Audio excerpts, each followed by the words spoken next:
کون ان کا کیس لڑے گا اور کون ان کے پریوار کو مدد دینے کے لیے آگے آئے گا؟ یہ بہت بڑا ایک المیہ ہے۔ اگر کوئی آگے بڑھتا ہے یا تو اس کے ہاتھ میں ہتکڑی ڈال کر اندر ڈال دیا جاتا ہے، یا اس کو ڈرایا جاتا ہے، اس کو دھمکایا جاتا ہے، یا اس کے اوپر ایف آئی آر کر کے دیش دروہ کا الزام UAPA کے تحت ان کو اندر کر دیا جاتا ہے۔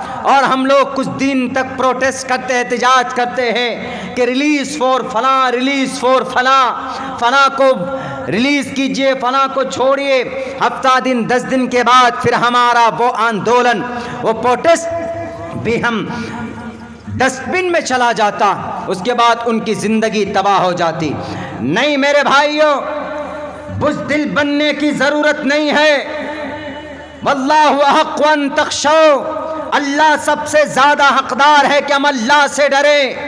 ہم کسی طاقتور ظالم بادشاہ سے ہمیں ڈرنے کی ضرورت نہیں ہے۔ ہمیں ہماری شریعت کے پلیٹ فارم سے وراثت میں ڈرنا نہیں ملا ہے۔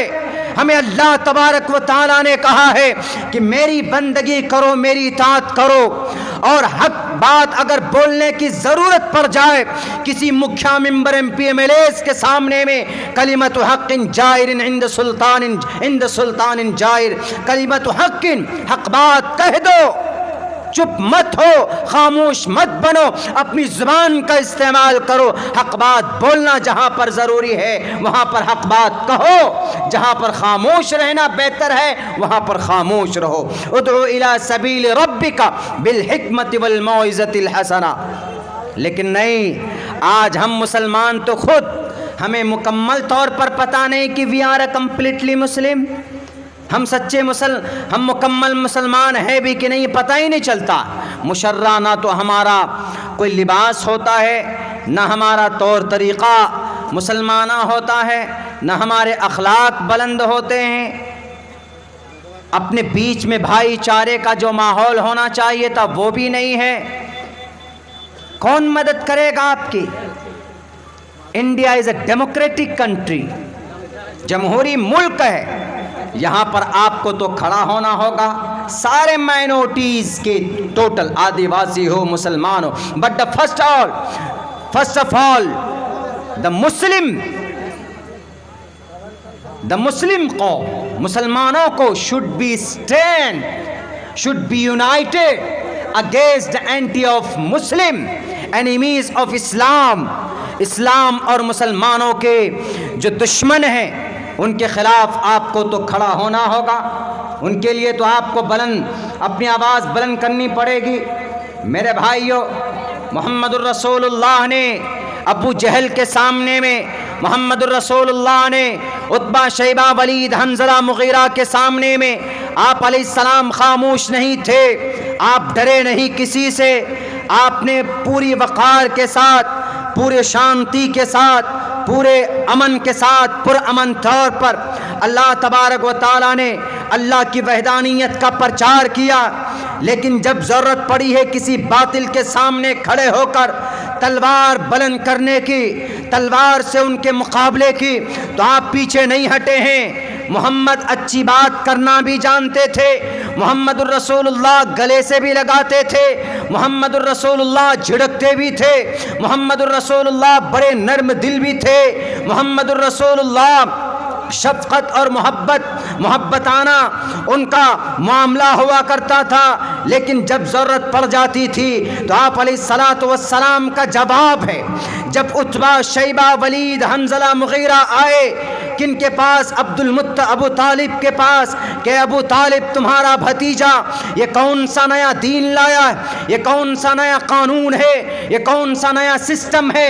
We are not able to understand about that, ہم اس کو نہیں سمجھ سکتے ہیں۔ Explain me otherwise and open deny your brother and your son, اپنے بھائی کے بیٹے کو اپنے بھائی کے اپنے بھتیجے کو منع کر لو، وہ رک جائیں، ہم ان کو تمام چیزیں دینے کے لیے تیار، ان کو پیسہ چاہیے، ان کو عرب کے تمام خزانوں کی چابیاں ان کے ہاتھ میں لا کر رکھ دیتا ہوں۔ اگر محمد ابن عبداللہ کو کوئی خوبصورت عورت چاہیے تو ہم وہ بھی دینے کے لیے تیار ہیں۔ سب سے زیادہ حسین ترین عورت جو اس حجاز کے، اس عرب کے سرزمین پر ہوگی، اس عورت کو محمد کے قدموں پر لا کر رکھتے ہیں۔ منع کر دو، صرف رک جائے اپنی بات کو رکھنے سے، اللہ کے پیغام لوگوں تک رکھنے سے، وہ رک جائے، جو کہے۔ اگر ان کو سرداری چاہیے، ان کو کرسی چاہیے، مکھیا بننا ہے تو ہم ووٹ انہی کو کریں گے، سرپنچ بننا ہے ووٹ انہی کو کریں گے۔ لالچ دیا کنہوں نے؟ گرو گھنٹال نے۔ وہ کون گرو گھنٹال؟ جو 313 بتوں کے سامنے جن کا سر جھکتا تھا، انہوں نے ان کے سامنے میں یہ پرپوزل رکھا، محمد الرسول اللہ نے ٹھوکروں سے ان کو ہٹایا۔ محمد الرسول اللہ صلی اللہ علیہ وسلم نے کہا کہ چچا آپ نے کیوں نہ کہہ دیا کہ ابو جہل، اے عتبہ، اے شیبہ، آؤ میدان میں، یہ تو کچھ نہیں ہے، ایک ہاتھ میں چاند کو لا کر رکھو، دوسرے ہاتھ میں سورج کو لا کر رکھو۔ اگر تم یہ کہو گے، لا کر رکھ دو گے کہ محمد ہم نے سورج کو، مارچ کو اور منگل کو آپ کے ہاتھ پہ لا کر رکھ دیا ہے، آپ رک جاؤ اس تحریک کو آگے بڑھانے سے، تو محمد ابن عبداللہ نہیں رکے گا۔ اللہ نے جس کام کے لیے مجھے پیغمبر اور رسول بنایا ہے، میں وہ کام ضرور کروں گا، چاہے جتنی طاقت ہو آزما لو۔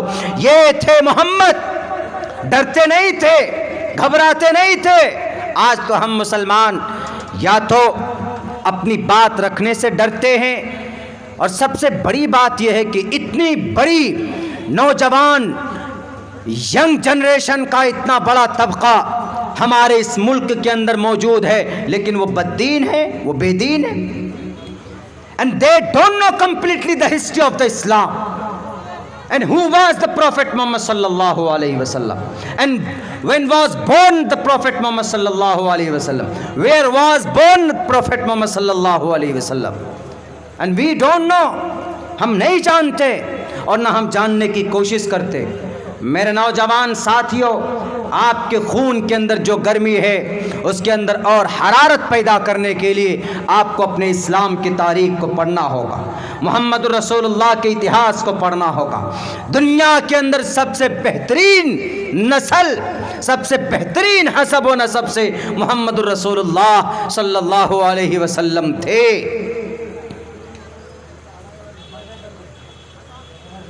اگر ان کے کہنے کے مطابق ان کے دیوانے ہوں گے ہم، اگر ان سے محبت ہمیں ہوگی، ان کی زندگی سے ہمیں محبت ہوگی، ان کے طریقوں سے ہمیں اگر محبت ہوگی، تو کیا ہم کامیاب نہیں ہوگے؟ ان کنتم تحبون اللہ فاتبعونی یحببکم اللہ۔ صاف لفظوں میں، قرآن میں 2 لفظوں میں اللہ تبارک و تعالی نے محمد الرسول اللہ کے ذریعے بیان کروایا۔ میرے نوجوان ساتھیوں، کہاں جا رہے ہم؟ ہمیں ایک حدیث معلوم نہیں، ہمیں ایک سنت محمد الرسول اللہ کی ہماری زندگی میں نظر نہیں آتی۔ ہوٹل میں کھانا شارٹ ہونے کی وجہ سے دوبارہ مانگ ہوئی کھانے کی، تو دوبارہ بنایا گیا۔ تو آپ جہاں سے گزارش ہے کہ ہوٹل کا کوپن لیں اور کھانے کے ہوٹل میں جائیں، اور ابھی آپ ہی کے لیے، آپ ہی کی مانگ پہ جو لوگ یہ سوچ رہے ہیں کہ ہم کو نہیں ملا ہے، وہاں پہ جائیں اور جا کر کے اپنا ہوٹل میں کھانا کھائیں۔ میرے بھائیوں، بڑا دکھ ہوتا ہے۔ ایک نوجوان ساتھی سے ہم نے پوچھا کہ آپ مسلمان ہیں؟ ہمارے دوستوں میں سے تھے، ان کے بال عجیب طرح کے کٹے ہوئے تھے۔ ہم نے ان سے پوچھا کہ آپ تو بڑے ماڈرنائز لگتے ہیں، فیشن پرست۔ ہم نے کہا ایک بات بتا دیجئے کہ محمد رسول اللہ صلی اللہ علیہ وسلم کے دادا کا نام کیا تھا؟ انہوں نے کہا کہ مولانا پوچھنے کی بات ہے، عبد المطلب۔ ہم نے کہا بہت اچھی بات، عبد المطلب۔ ہم نے کہا ریئل نام کیا تھا ان کا؟ حقیقی نام بہت سارے آدمی نہیں جانتے، ہم میں سے کوشش بھی نہیں کرتے۔ اور اگر کہیں کسی کرکٹر کے بارے میں ان کو انفارمیشن نکالنا ہو تو فوراً گوگلی میں سرچ کریں گے، گوگل پہ جا کر ڈھونڈیں گے، ابھی 1 گھنٹے کے اندر PDF نکال کر کے دے دیں گے وہ۔ کسی ایکٹر ایکٹریس کے بارے میں اتنے لگاؤ ہے، ایک دم اندر سے کھوکھلے ہو گئے، ایک دم کھوکھلا۔ ہم نے کہا کہ اچھا بتاؤ اللہ کے نبی علیہ السلام کے ابا کا نام؟ بولا مولانا پوچھنے کی کوئی بات۔ ہم نے کہ ان کی وفات کب ہوئی؟ بولا یہ تو معلوم نہیں ہے، لیکن آپ علیہ السلام کے ابا کا نام عبداللہ، محمد رسول اللہ کے نام دادا عبد المطلب۔ ہم نے کہا عبد المطلب کو عبد المطلب کیوں کہتے؟ ان کا ریئل نام کیا تھا؟ کون سے خاندان سے آتے تھے؟ کون حسب و نسب کیا تھا جانتے ہو؟ بولا یہ سب نہیں جانتے ہیں، یہ تو ہم کو مولانا صاحب نے مکتب میں پڑھایا تھا۔ مکتب، مدرسے، بیسیکلی ہم اپنے بچوں کو وہاں سے ایک دھارمک کانسیپٹ وہاں پر دیتے ہیں، لیکن ان جگہوں میں بھی تھوڑا اپ گریڈ کرنے کی ضرورت ہے۔ اپنے مدرسوں میں، بورڈ کے مدرسوں میں جو نصاب ہے اس کو ڈھنگ سے اگر پڑھایا جائے تو ہمارا بچہ اچھی کوالیفیکیشن حاصل کر سکتا ہے۔ ہمارے مکاتب کے اندر جو دادا آدم کے زمانے کا جو بہت پہلے سے جو چلا آ رہا وہ بہت کامیاب ترین، لیکن ہم لوگ ان کے اندر جو انگریزی کو، ہندی کو درجہ نہیں دیتے، حساب کو درجہ نہیں دیتے، چھوڑ دیتے ان کو کہ کون پڑھنے جائے انگریزی، کون پڑھنے جائے ہندی، کون پڑھنے جائے حساب۔ ارے حساب کا تذکرہ قرآن میں ہے، فَاكْتُبْ بَيْنَكُمْ بِالْعَدْلِ۔ حساب، math, it is a divide. It is related to the last, the authentic books. Then the world by God has been sent down to the earth to teach the people is the Quran. فَلْيَكْتُبْ بَيْنَكُمْ بِالْعَدْلِ۔ حساب کہاں سے نکلتا؟ قرآن سے نکلتا ہے۔ وَيَخْلُقُ مَا لَا تَعْلَمُونَ۔ Science کہاں سے آتے؟ قرآن سے آتے۔ وَأَنزَلْنَا الْحَدِيدَ فِيهِ بَأْسٌ شَدِيدٌ۔ سائنس کے اندر لوہے کا استعمال ہوتا ہے، اسٹیل کا استعمال ہوتا ہے۔ کہاں